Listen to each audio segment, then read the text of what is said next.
This is our first session of our class, Children of Light and Children of Darkness.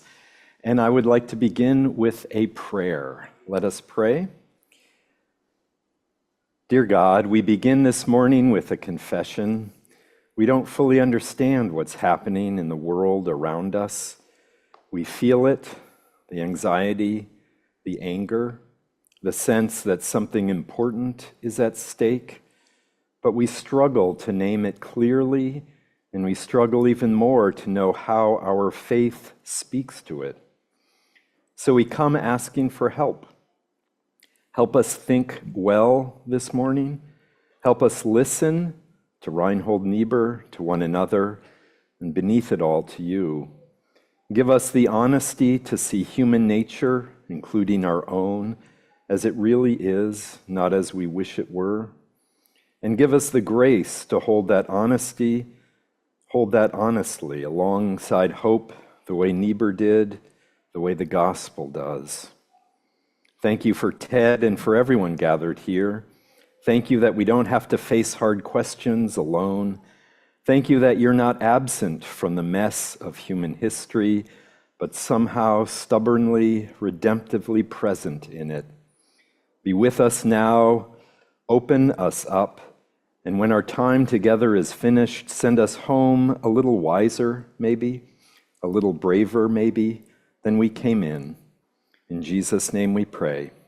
Amen. Amen. So I have a few housekeeping items before we continue. First of all, we are meeting, as you know, today, obviously, and then from the 24th through the 21st of June, so May 24th through June 21st, and we are meeting generally from 11 o'clock to 12:15, about. As a background to the class, or let me say the primary readings for the class, first of all, as background, are the Tripp Fuller essays on Niebuhr's relevance to what he sees happening in our country today. The first one is Democracy, Reinhold Niebuhr's Defense and Stephen Bannon's Attack on the Children of Light and the Children of Darkness. There are copies of that in the narthex on the table. You can also get them with the link to a Google folder. The link is in the bulletin. It was also in that email we get every Saturday. So you can click on those. Also, of course, Reinhold Niebuhr's book, Children of Light and Children of Darkness. And the subtitle is interesting as well, which is Children of Light, Children of Darkness, a vindication of democracy and a critique of its traditional defense. We'll learn what that means over the next number of weeks. Also, as our primary readings, is Ted Peters' Substack newsletter, The Voice of Public Theology, addressing politics, science, and technology. And I don't know, how many have been able to look at that first one that he sent out? So it is on his Substack. It is also in that Google folder, so you can receive it there. Every Wednesday before class or so, he will have another essay, the book and those essays will be the basis of our sessions. Now, since we're off for the next 2 weeks, when might we expect the next one? Well, I'll probably do it the Wednesday before the Sunday. Okay, the Wednesday before the Sunday. And then also there may be other material, like I came across this documentary called An American Conscience, the Reinhold Niebuhr Story. Fantastic, gives the whole background to his life, has a number of people involved, and you can borrow this if you'd like. So each class session will get into a chapter of the book, the weekly essay, and anything else we feel like we need to add to the class. Then we'll have a discussion time. Yes. No, we do want to try to stick to our time, our starting and our ending time. So we'll have a discussion time towards the end where you can ask questions as well as I will ask questions, and we'll discuss the things that come up. So as we look forward to this morning, Ted is first going to do a couple things. I'm guessing here, so he can say yes or no. He's going to lay out our challenge or problem that has prompted this class and what we imagine Reinhold Niebuhr's response might be to our predicament. And then Ted will give us some background into who is Reinhold Niebuhr and what is his theological context. Jim, I think you may give us some fascinating connections he and his extended family have to the Reinhold Niebuhr family, or the Niebuhr family, I should just say. So that is the roadmap for the next number of minutes, and I will turn it over to Ted. Well, this might be the summary. The children of light should be wise as a serpent and harmless as a dove. Those are actually Jesus's words, but Reinhold Niebuhr is borrowing them. I think Pastor Tom's sermon,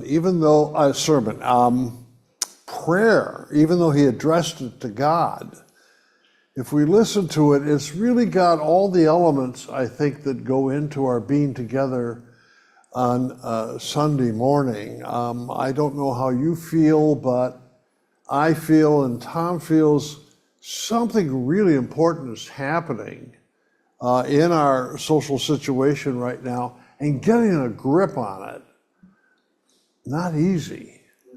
What Niebuhr offers is a way of saying, let's look at our Christian faith. Are there insights here that can help us get a grip on what's going on in our society? And in particular, what does it mean for the human race to be sinful? And can you make some predictions based upon that knowledge? So what I want to do in the next few minutes is provide some background.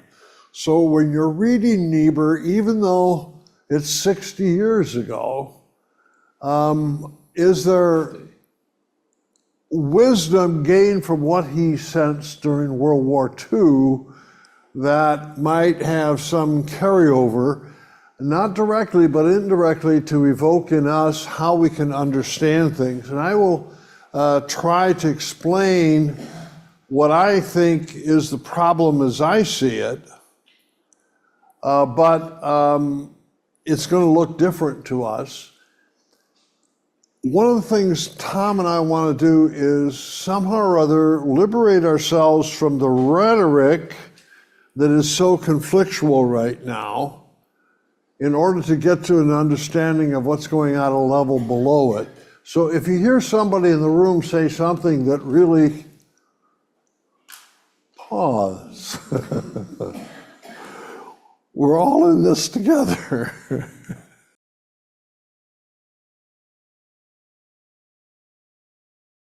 There we go. What's the problem? And you heard it in Tom's prayer. Pastors Tom and Ted fear that America is facing a crisis, that our very existence as a democratic society is threatened. On our 250th birthday, are we going to lose what we had gained? As children of light, I'm going to assume that every one of us in this room will want to think of ourselves as a child of light. I can't imagine anybody here wants to be a child of the darkness. And of course, those are biblical words. They're apocalyptic words in the New Testament, the split between the child of light and the child of darkness. As children of light, Tom and Ted lift up high-minded values, justice, freedom, equality for everyone, care for the poor, peace on earth. These are the ideals that we want, not just for life in the church, but for the whole of our society.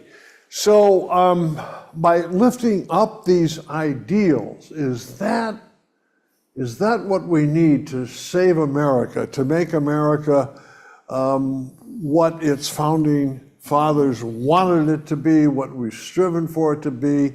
And there's been so much progress. We think that, oh my gosh, this is the society we're going to have, if not tomorrow, day after tomorrow. Is that going to do it? Well, all right. If Reinhold Niebuhr were in the room, I think he would say the following: Tom and Ted, you're naive. You're not realistic. You don't take original sin seriously enough. The course of history is not determined by high-minded values and nice people who lift up wholesome goals. No, the course of events is determined by power. It's power against power. Get real, you guys. I think that's what Niebuhr would say, and he's doing this on the basis of being a Christian thinker. He's not telling us what he likes. He's trying to be realistic. And one of the words for Niebuhr, Niebuhr's own school of thought, is what he called Christian realism. Christian realism. All right, what I would like to spend some time on is the word liberal. The word liberal appears a lot in what Niebuhr writes. It appears a lot in contemporary discussion. Within our own church, the ELCA, people want to know, are we liberal or aren't we? What are we? You know. So I would like to talk about various meanings of the word liberal. And I think that sometimes when we're reading Niebuhr, we don't know which liberal he's talking about. And so be patient with me as I try to go through various meanings of the word liberal. Walter Isaacson just published a book a couple months ago in which he says, this is the most important sentence ever written in the English language. And you know it. We've heard it many times. We hold these truths to be self-evident, that all men are created equal, that they are endowed by their Creator with certain inalienable rights, that among these are life, liberty, and the pursuit of happiness. To believe that is what makes you a liberal in the 18th century, or what I call classical liberal sense. And I suspect that every one of us in this room, regardless of whom you vote for president, is a liberal in this classic 18th century sense. Do Christians have to be liberal in this sense? No. But we in America have made a pact to do so. Did you want to say something? I said, Go ahead, the problem Jeff. with that sentence Yeah. is that how we read that sentence and how Thomas Jefferson and the other founding fathers read that sentence are not the same thing. Okay, Because just give us the by difference. the definition of men, Yeah, we read everybody, right. blacks, Men and Asians, women, different races. Gotcha. all races. That is not what Thomas Jefferson meant by Right. men. By men, he meant white men. And even white men, he may have qualified that further to say white men of wealth. Property. So it's really a challenge to be reading that sentence 250 years later, and we go, that's a wonderful sentence, but that's not how we read it, and how he meant it are not the same thing. All right, I'd like to, I will grant you that. The way he wrote it and the way you and I mean it today are not the same thing, but there's a history in between. Thomas Jefferson wrestled with whether the word men included slaves or not. And they had lots of discussions about this. They finally decided, no, it doesn't. They did think about it. And if we interpret American history, and Walter Isaacson does this, and I think it's right, it's working out the meanings decade after decade after decade. And I'm going to say something about slavery in a minute. So you're right, you and I today make that word men far more inclusive than it meant then. But in some American minds, this is part of the genius that the liberal mind, that it worked out, and it's still continuing. It's still continuing down to the present day as we find more marginalized that we want to include. So I want to say yes to that, but usually there's a dynamic that's added to that. And the children of light want to believe that we will be more inclusive in the future than we have been in the past. All right, I just want to say this is classic liberalism. And one of the corollary doctrines is what we call liberal education. And according to liberal education, we believe that God has given each of us as an individual a potential. In the 18th century, it was known as reason. We now think that God gives us a potential for all kinds of different talents, music, art, making money, or what have you. And the task of education, the teacher needs to find out what the potential is in each one and then liberate that potential step by step by step. You and I take this for granted, but it's an accident of history. As you know, I teach students from all over the world, and I remember one time a student from Hong Kong had come, and he'd only been in America 1 week, and he was starting his doctoral studies. And so we get introduced, and we had to decide what courses he would take. And I said to him, well, you just keep in mind what your long-range professional goals are, and then we'll select from these courses the ones that will help you achieve your goals. And so we started going through the list of professors and courses one after the other, and I noticed he's fidgeting in his chair. And the longer we talk about these alternative courses, and I see that you need to elect one, the more nervous he's getting. And finally he interrupts me and he says, Dr. Peters, would you just tell me which courses to take? At home, my family would make this decision. I wouldn't make this decision. So his background was education is the top generation instructing the bottom generation. And here is liberal education. We all grew up with this. We take it for granted. But it's really culture specific. It's part of what it means to be a liberal, to think this way. So I suggest that probably all of us, whether you're the most conservative Republican or the most progressive Democrat, there are certain things we take for granted that put us in the liberal, classic liberal category.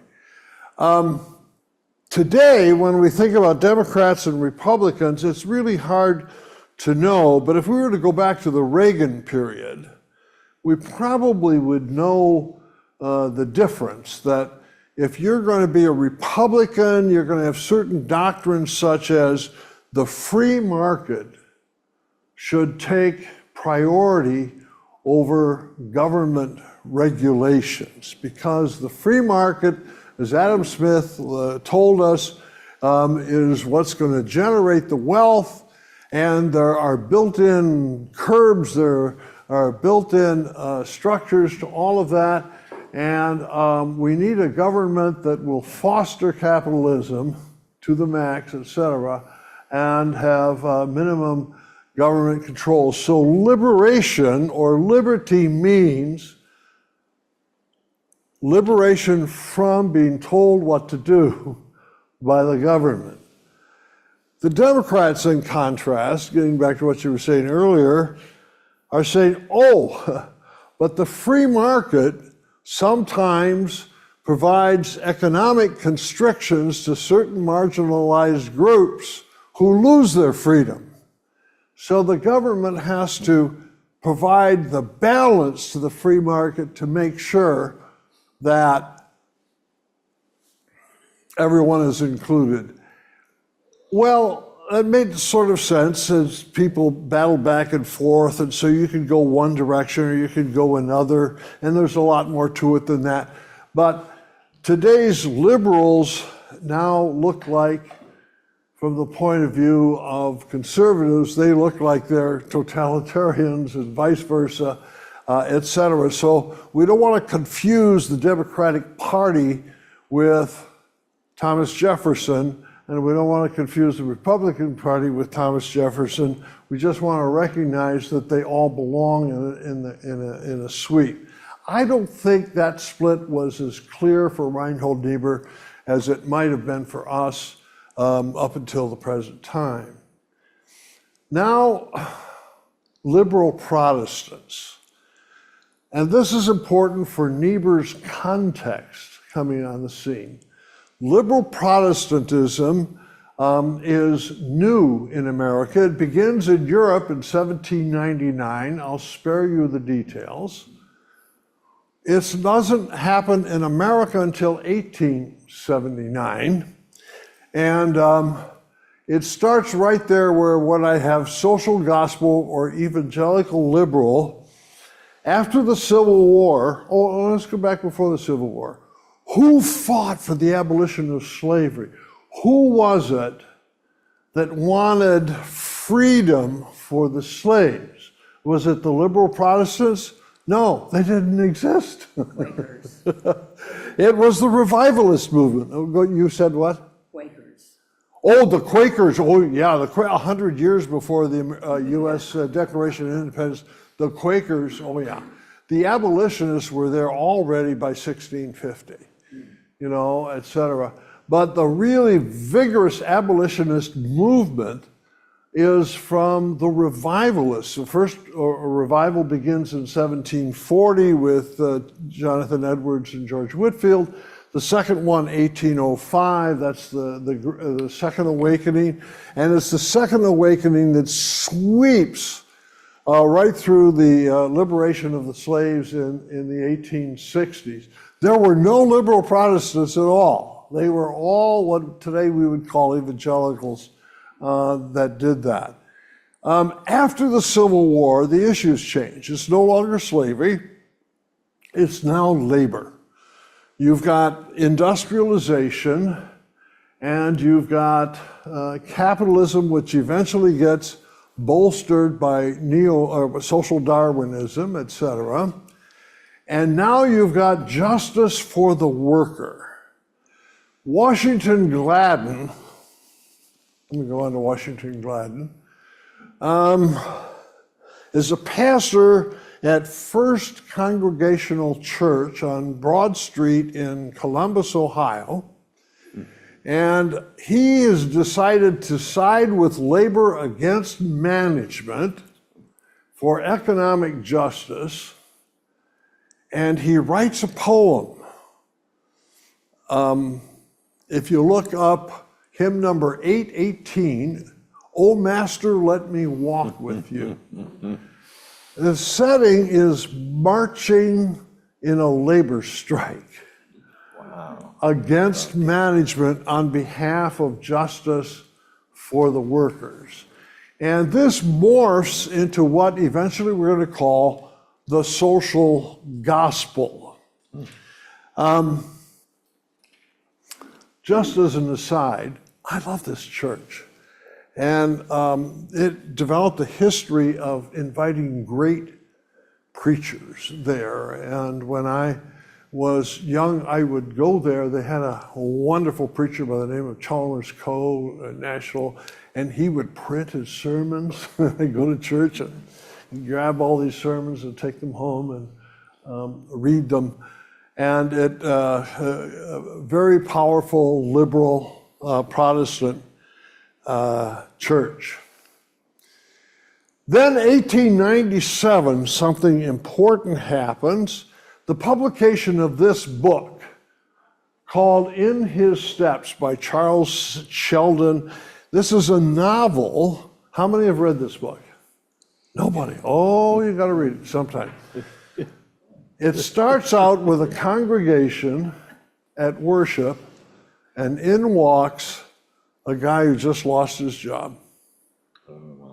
And so we suddenly are confronted with the problem of poverty and how workers are just caught in conditions over which they have no control. The congregation decides as a group they're going to do something about justice for the worker. And their key question is, anybody know what it is? WWJD? What would Jesus do? And you can see that on bumper stickers right down to the present time. This book sold 7 million copies within a couple years. Can you imagine?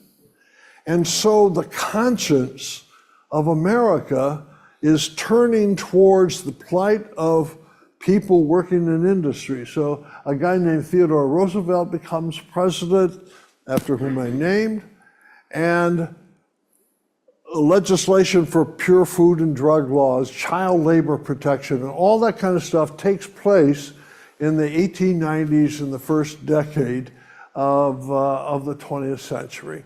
So Reinhold Niebuhr is born in 1892. He's born into a very religious family of German heritage. We'll hear more about that in a minute. And he grows up speaking German, but then he gets educated, and I'll say a little bit more about that in a minute. All right, social gospel is the first and most important kind of liberal Protestantism that Reinhold Niebuhr is raised in. There's a second kind, less important to Niebuhr, but still important for understanding the background, and that is biblical criticism. Biblical criticism means treating the Bible like you would treat any other piece of literature. You would do a historical, contextual analysis, literary analysis, etc. There is no biblical criticism in America until 1891. And in 1891, one of the professors at a place called Union Theological Seminary in New York, which will now become the epicenter for everything that happens, New York City, 120th and Broadway, I think is the address, something like that. Sounds good. And Charles Augustus Briggs borrows biblical criticism from the Germans, which was invented by the Lutherans, and says, with this weapon, we are going to crush the evangelicals. He declares war against the American tradition of Protestantism. Do the evangelicals like this? No. Not at all. So from 1891 to 1910, there's a growing movement against biblical criticism. In 1910, three groups get together. The revivalists who I mentioned, that were formed first in the 1740s, the second time in 1805, ran right down through Billy Graham. That tradition, that's one group. A second group are the millennialists. And we get the millennialists developing from, 1820 or 30, right on down. I think, are there any millennialists left? I think there are a few of them. They're usually called apocalypticists today. And the third group, were the Princeton theologians. The late 19th century Princeton scholars were what today we would call conservative, and they had to wrestle with Charles Darwin and stuff like that. So they were the conservatives. They met in 1910, and they articulated the 5 fundamentals of the Christian faith. And the first one, as you can imagine, the inspiration and authority of the Bible. And so fundamentalism was born in 1910 as a reaction against biblical criticism at Union Seminary, and biblical criticism became known as the liberal position and also the modernist position. So by the time you get to the 1920s, it's the battle between modernism and fundamentalism. And remember last year, we mentioned the 100th anniversary of the John T. Scopes trial over evolution in the public schools. That was at the heart and center of the fundamentalist modernist controversy. So the champion of modernism was a guy named Harry Emerson Fosdick, a wonderful preacher. And when I was younger, I bought all of his sermons and read them and reread them. They were absolutely wonderful sermons.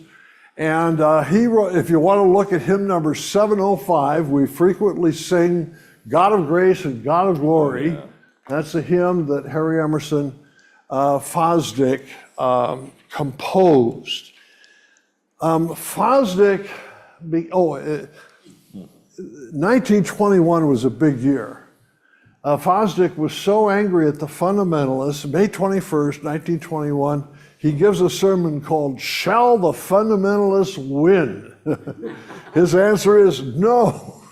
And he just attacks the fundamentalists. His sermon is published all over the country. 2 weeks later, a fundamentalist named Clarence McCartney has a similar sermon that's published everywhere, something like, "Shall heterodoxy win?" And he just clobbers Harry Emerson Fosdick. Those were the days when people listened to preachers. And so this battle raged all through the 1920s. 1930, as you can imagine, if Princeton Seminary is responsible for the rise of fundamentalism, you're going to have trouble there. They had big trouble. Princeton Seminary split. And the Princeton Seminary we know today went with the modernists and liberalists, and the renegades created Westminster Seminary in Philadelphia, which down to the present time is the fundamentalist seminary. This is all background. Now here's a question I don't know the answer to. What was the relationship of Reinhold Niebuhr to Harry Emerson Fosdick? I don't know, but Fosdick built what became one of the most important churches in New York City on Riverside Drive, right next to Union Seminary. And Fosdick not only drew large crowds, but he invited Niebuhr to come and preach and drew large crowds at that particular church. So this is the setting. Now, there's something about liberal Protestant theology that, apart from biblical criticism, that really angers traditional evangelicals and Lutherans. The Christology changed. What's fundamental to the gospel, whether you're an old-fashioned Lutheran or whether you're an American evangelical, what's fundamental is that in the cross and resurrection of Jesus Christ, God does work. And that work is the forgiveness of sins and the promise of the resurrection of the dead. What you get developing in the 1920s among the liberal Protestants is Jesus is the flower of humanity. Jesus is the human par excellence. Jesus is the model of the great businessman. If you follow the teachings of Jesus, you will be successful in business. You will live the American dream. And what we really get from the New Testament is not St. Paul. No, we get the teachings of Jesus as the Christian ethic. And this became a very powerful force in American society during the 1920s and during the 1930s especially. And this is the context now. for Reinhold Niebuhr. Let me just say a few things about Niebuhr, but does anybody want to ask anything about the word liberal? Are we getting somewhere? The different meanings? Yeah. I wondered if it might be helpful to outline what the 5 fundamentals are. What if I don't remember them? This is why we're not fundamentalists. Yes. The Trinity, one God. Trinity, all The right. divinity and work of Christ. Jesus Yeah. is believed to be the Son of God, Right. etc. Salvation through grace. So, all right, The authority of the Bible. all right. The resurrection and second coming. Oh, yes, yeah. They wanted to be sure about the resurrection of Christ. They were afraid the liberals would give that up. Because it appeared, it was too early to tell, but the liberals were turning more and more towards naturalism, more and more towards Darwin and stuff like that. So that's what they were afraid of. But the second coming did get in there. What the millennials wanted was the 1,000-year reign, and that didn't make it. Yeah, they got voted down. Okay, so let's go to Niebuhr now. This is Niebuhr's setting. And as a young man, as I mentioned, he comes from a German-speaking family. At college and seminary, he's now speaking English. And he is wondering, should our Christianity adapt to American culture, or should we remain a German subculture within American culture? He elects to go the American way. So he goes to a place called Yale Divinity School. Have you ever heard of this? I have no idea. So both Pastor Tom and Pastor Catherine went to Yale Divinity School. And so Niebuhr was a student there, and he actually didn't perform all that well. And he was not sure he really liked all the academic stuff, but he did it. But he comes out of Yale Divinity School, and he is schooled in the social gospel now, all right? And he is pro-labor, anti-management, and so that is his background. That's what he embraces, and he becomes a pastor of Bethel Evangelical Church in Detroit. And in a few minutes, Jim will explain the difference between his tradition and the Lutheran tradition. They overlap, but that they are distinctive. And the church starts out with 100 members. In 5 years, it's got, I don't know, 6,000, 7,000 or something like that.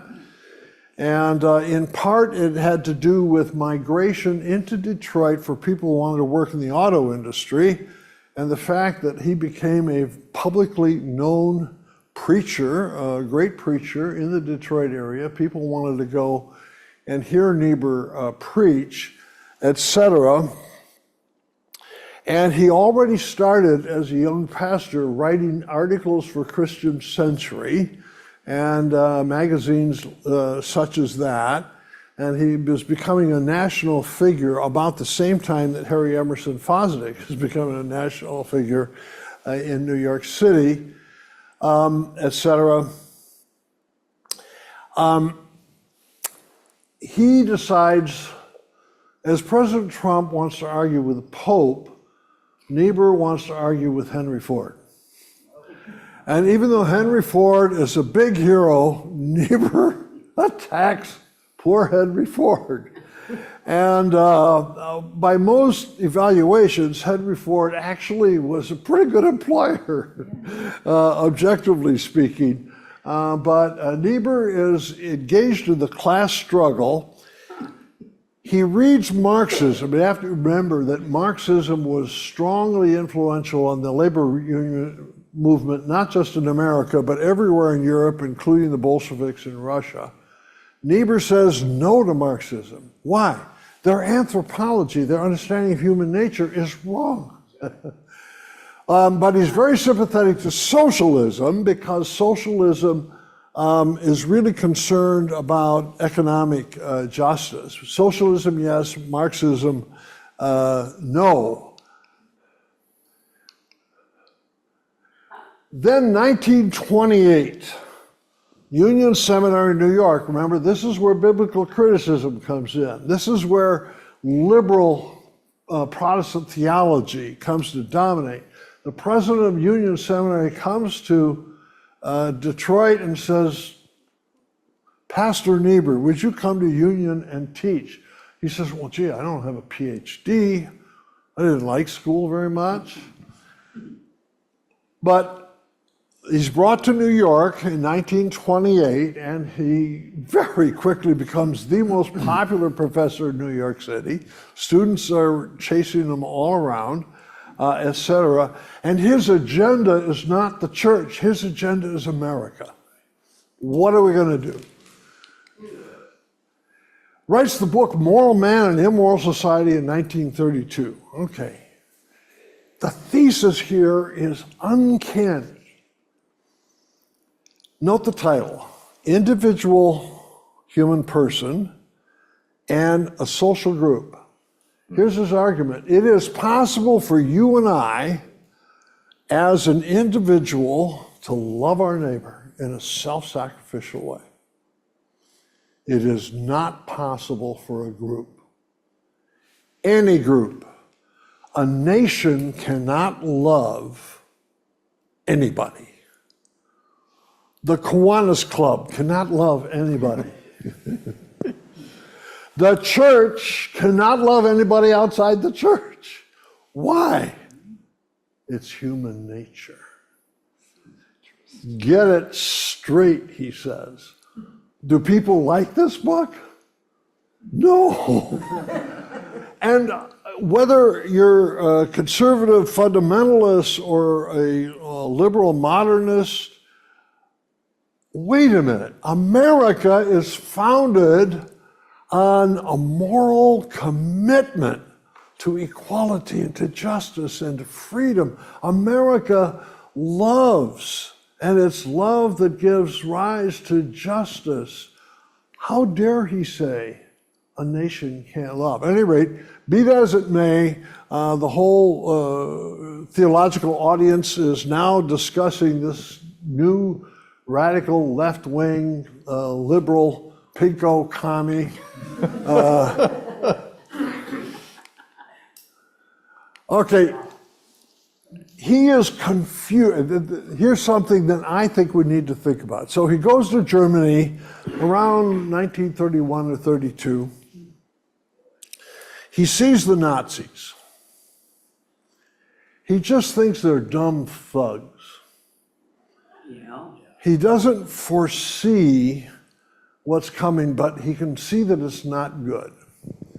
So, of the two theologians you might know, Paul Tillich and Dietrich Bonhoeffer, he says, look, if you want to avoid the chaos here in Germany, come to America. We'll give you a nice place in New York City, and you can live without all this harassment.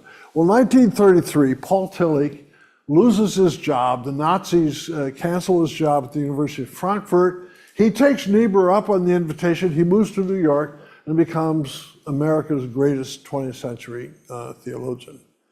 Bonhoeffer goes to New York City not because of Niebuhr, but because he wants to go to Harlem. He wants to understand the black people and what it's like for this oppressed group to live in America. And he and Niebuhr become friends, and Niebuhr invites Bonhoeffer, come to New York, stay away from those German Nazis. And Bonhoeffer says, I don't know, 36 or 37, no, I have to stay. I have to work this out in my own society. So even in 36 and 37, they don't know for sure what's going to happen, but let me remind you, Barmen occurs in 1934. 1934, there are 18,000 Lutheran pastors in Germany. With Barmen,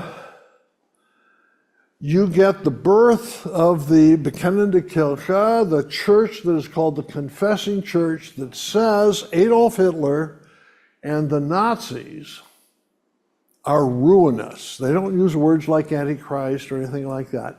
But the political party of the Nazis is evil, and we cannot support them in the church.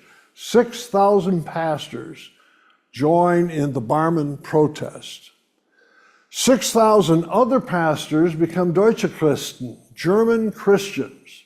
And I have a friend named Uwe Simonetto who grew up in this time, and he said his pastor had on Sunday morning the stole with the Nazi swastika on his soles. So that was 1/3 of the Lutheran pastors are supporters of the Nazis. The other third, 6,000 pastors, just tried to hide from the controversy. Keep their head down. Keep their head down in hopes it would blow over. Obviously, Tom and Ted don't want to hide, right? But which of the other two groups do you go into in this? And so Niebuhr could see this coming. Bonhoeffer could see this coming. Bonhoeffer belonged to the confessing Lutherans, so he was subject to discipline. And even though he had a position in the Wehrmacht, he actually had a military position. He escaped Nazi persecution for a long time, but he finally did die in a concentration camp, as you probably all know. So that's going on. Does Niebuhr really understand what the future of Nazism is going to be in 1934? Well, no, nobody could really, you know. Say that again. Go ahead. Say that again. Well, I better not, because I believe this. If it's better to say nothing and be thought a fool than to open your mouth and remove all doubt. Oh, you're with friends here. That's what comforts me. Okay. So 1941, actually 1939, 1940, the war is going on, and Niebuhr's invited to give the Gifford Lectures in Scotland, and they become his 2-volume work called The Nature and Destiny of Man. And he goes back to St. Augustine, St. Paul, St. Augustine, Martin Luther, and a little bit of John Calvin, but especially Luther. How are we going to understand in this period of world war what human nature is? And he really unpacks the doctrine of original sin in a way that tries to illuminate the circumstance. It's not a political work, it's a theological work, but he's going after human nature. Let me just say that I really like what Niebuhr developed during this period of time. So when you get to 1944, and he writes Children of Light, Children of Darkness, he's done the basic thinking, and so you just kind of get the summary here in this book. So if we think 1944, the war's got another 1.5 years to go. What does it look like, you know, from his point of view? And he's already anticipating the post-war period. He doesn't use the word United Nations, but he is, what would a global community look like? A global community. Think of the first hymn we sang this morning. All are welcome. Here's the vision that here in our church, all are welcome without division. Is that a political vision? I mean, it's certainly one for our church. Should the world be like that?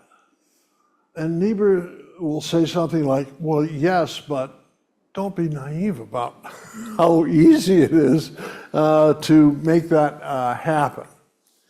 Well, at any rate, that's the setting for Niebuhr. That's a bad picture, yeah. Actually, we're going to get a clarification in a minute.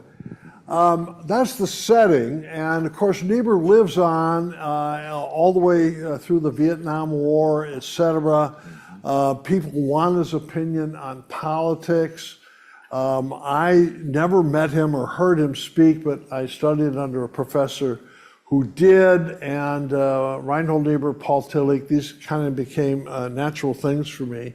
But I still find it, as you heard Tom's opening prayer, I find it hard to absorb what Christian realism really means.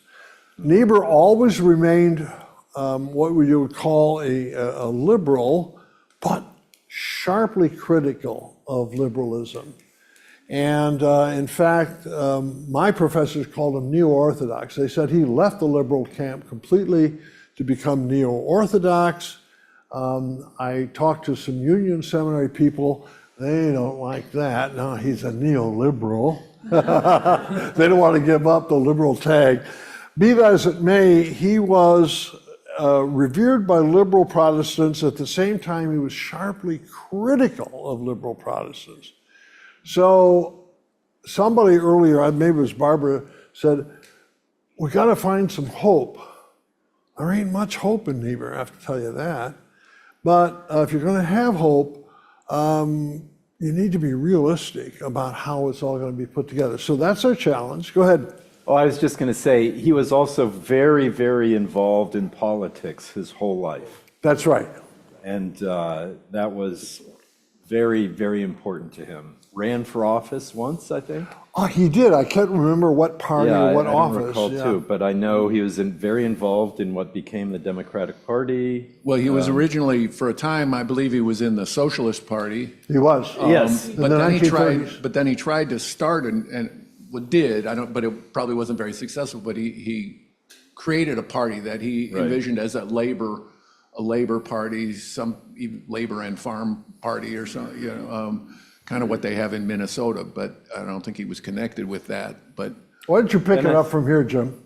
all right, that is not me up on the screen. What? Get up front here, Jim. That is a picture of Casper Kamphoefner, who I only recently learned about. Actually, somewhere along the line, I heard that Reinhold Niebuhr was born, as Ted said, in 1892. I heard he was born in Wright City, Missouri, which I'm very familiar with. That's right next door to New Melly, Missouri, this little German town that my father was born in 1915. Very German. Well, I grew up thinking in St. Louis, thinking that that all Germans were Lutheran, first of all. All American Germans were Missouri Synod Lutherans. Apparently that's not correct, but a lot of this I've only learned relatively recently, including in the history of Christianity course, I learned some things. Well, these Missouri Synod Lutherans, a big chunk of them came, or one significant chunk of them came in 1839 from Lower Saxony, and they were really upset with the Prussian Union of the Reformed and Lutheran. You had Lutherans and Reformed, which was Calvinist. And the King of Prussia in 1818 or something said, we're just going to be one German church. Well, the people in Saxony didn't like that. I mean, they weren't under the King of Prussia yet then, but they were worried about it. So a bunch of them left in 1839, settled in Perry County, Missouri, and founded, a few of them were still in St. Louis, and technically in St. Louis, formed the Missouri Synod, right, in 1848. What I only learned recently, also in 1848, also in St. Louis, something else called the German Evangelical Synod was formed. And those were a different group of Lutherans that, according to this biography of Reinhold Niebuhr that Ted just gave me this week, these people followed out of the Prussian tradition a little bit more. They didn't want to consider themselves either Lutheran or Calvinist. In their founding scriptures, they said that their synod accepts the interpretations of the Holy Scriptures as given in the symbolic books of both the Lutheran and Reformed Church. In other words, they'll accept the creeds of Luther and Calvin both, insofar as they agree, but where they disagree, we adhere strictly to the passages of the Holy Scriptures. In other words, back to the Bible, which is what I always heard in Missouri Synod as well. So anyway, back to Wright City, Missouri.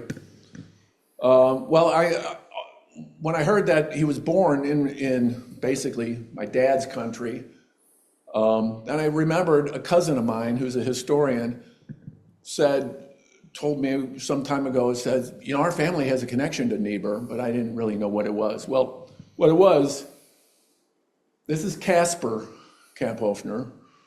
He came over in 1842. His daughter, Clara Kamphoefner, married a guy named Edward Costa, who was kind of a mentor for Gustav Niebuhr, Reinhold's father. Gustav went to Eden Seminary, as we mentioned. Again, just as these two German evangelical, one saying they're Lutheran, the other one not, synods were created in St. Louis. You have the seminary that I always knew in St. Louis, Concordia Seminary, the Missouri Synod, but also Eden Seminary, just a few miles away, also in St. Louis. It's right near that where Bev and I went to high school. I didn't even know this was a German seminary. It doesn't seem German today, but like Ted was saying about Reinhold Niebuhr, he wasn't really interested in being German. All my relatives, they were still speaking German when I was a kid, so they kept the Germanness about them. Anyway, Caspar comes over 1842. Five great-grandfather of mine, Ernst Kamphoefner, also came over in 1842. Now, they weren't brothers, but they apparently were cousins. So that makes, actually, my father actually would be about fourth cousin to Reinhold Niebuhr.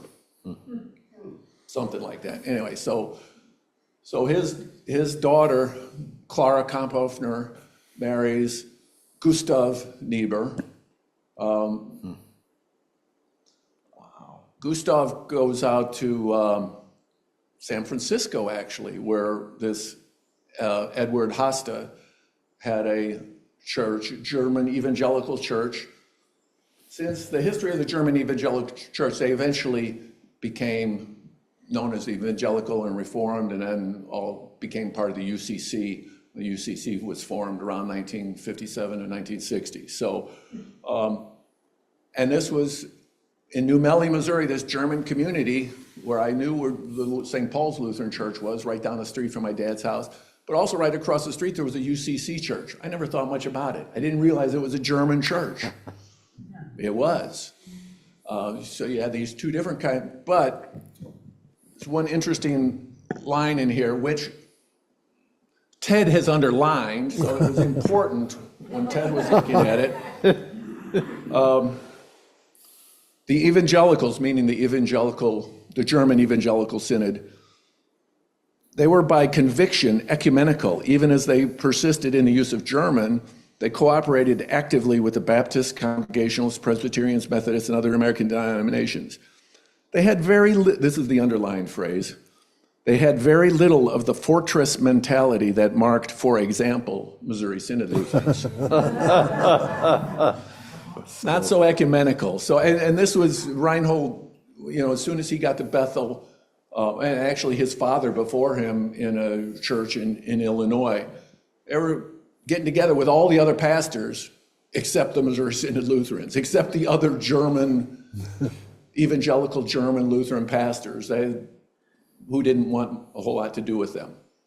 So it's a cool church and an uncool church. Anyway, so, I mean, I don't know that any of this has much to do with the real substance of what we're going to get into with the children of darkness, children of light, but I found this all very interesting in really making sense of my understanding of the history of Lutheranism and how, you know, is very much different. And it's very important, actually, in terms of the fact that all these German Americans had their differences, although they also had a lot of similarities as well. The Missouri Synod, in this particular German community, in the 1860s, both what would eventually be called Missouri Synod Lutherans and what would eventually be called Lutherans They were both supportive of the abolitionist movement.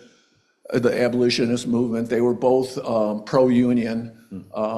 They didn't get together with each other's churches or whatever, but they still had a lot in common in their community, apparently. They weren't, it's like, there weren't feuds between the UCC and the Lutheran churches.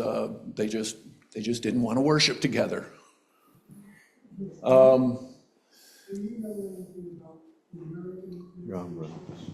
He says, do you know anything about the American UCC Church? I don't know a whole lot. Again, I didn't know that it had this real German history, and one of the important predecessors of the entire UCC is this German Evangelical Synod that started in St. Louis, Missouri.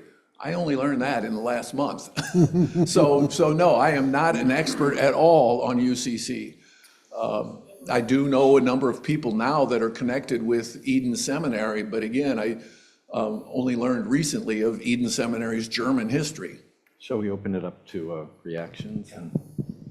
When I think of the UCC, I think of New England, because I didn't know anything about it. Right, Jonathan Edwards? Other thing I wanted to add, just interesting side note with these. So when Gustav Niebuhr goes out to San Francisco to work with this Edward Hasta, who's married to Clara Kamphoefner, who apparently was very active in the congregation, playing the organ and all that stuff. Gustav was very taken by their 15-year-old daughter. And 2 years later, so in other words, when she was 17, they got married. So that's Reinhold's mother was married at 17 to Gustav Niebuhr, and Reinhold's grandmother was Clara Kamphoefner. What church in San Francisco was it? You know? I believe the name is St. John's, but I don't know That's where. So if there's a Saint, if there's an strong old Missouri, Saint. yeah, very strong Missouri heritage there. Yeah. But it's UCC. Oh, Yeah. St. John's Lutheran. No. The Missouri Niebuhrs had nothing to do with Missouri Synod. The Niebuhrs were German Evangelical Synod, which became UCC. So if there's a St. John's UCC in San Francisco, an old one dating back, that would be it. But I don't know where. But he also then this Hasta and Niebuhr, Gustav Niebuhr, they had a church in Mount Shasta as well. So they were splitting their time between San Francisco and Mount Shasta. Imagine that. There was probably some German farmers up there. I don't know. Do you know what church in Mount Shasta? No, but if there's a UCC church there, that would be it. So I want to we have a little bit of time left just to get reactions, questions, thoughts, and remember, for those, and I'm speaking to those online as well. Let me look to the camera over there. If you guys have any questions online, please unmute yourself and say something to get our attention, and we'll recognize you. But so anyone raise your hand. Remember, we have to speak into a mic. So Niebuhr is more Reformed than Lutheran. I wouldn't say more. Well, let's- I mean, He Ted can answer it better, but I guess it is. Niebuhr is clearly in the Reformed tradition, but when you read Nature and Destiny of Man, you'll see he really relies a lot on Luther. So intellectually, he's at home with the Lutherans. Okay. Yeah. Other comments? Yeah, Linda. Wait. This is just an aside. There's an interesting article in the New York Times today called "This is What's Behind Trump's Relentlessness," and when I read it, it kind of resonated with me because of the readings that we've been doing. It gets into what it gets into later in Niebuhr's book about the vitalities, and this article talks about the vitalities that are behind a lot of Trump. So it's kind of Well, next time we meet, tell us what those vitalities are. Read it for yourself. Okay. It looks like it's in the opinion section. Yeah. yes, it is. Yeah. Can you send the link to Ted? Is that possible? Yeah, like That would be good. Yeah. Say it again, what's behind Trump's what? This is what's behind Trump's relentlessness. Okay, all right. You said New York Times or Atlantic? New York Times. New York Times, thank you. Other questions, comments? Ted, I wish you'd been my history professor. Every time I had, you were absolutely fabulous. Oh, thanks. Fabulous. Karen? I was just thinking about a student at Union Seminary back in the 20s or 30s, listening to Niebuhr. What was the tenor of that? I mean, were students like excited about really not underestimating the sinfulness of man, not woman, man? I mean, how did the students react to him? When Niebuhr first arrived, remember now, Union Seminary has had 20 or 30 years of biblical criticism and social gospel. And the students are going to go there because that's what they want. So Niebuhr is immediately a champion of the social gospel, even though he was critical of everything, by the way. And for some reason or another, he can criticize everybody and people loved it.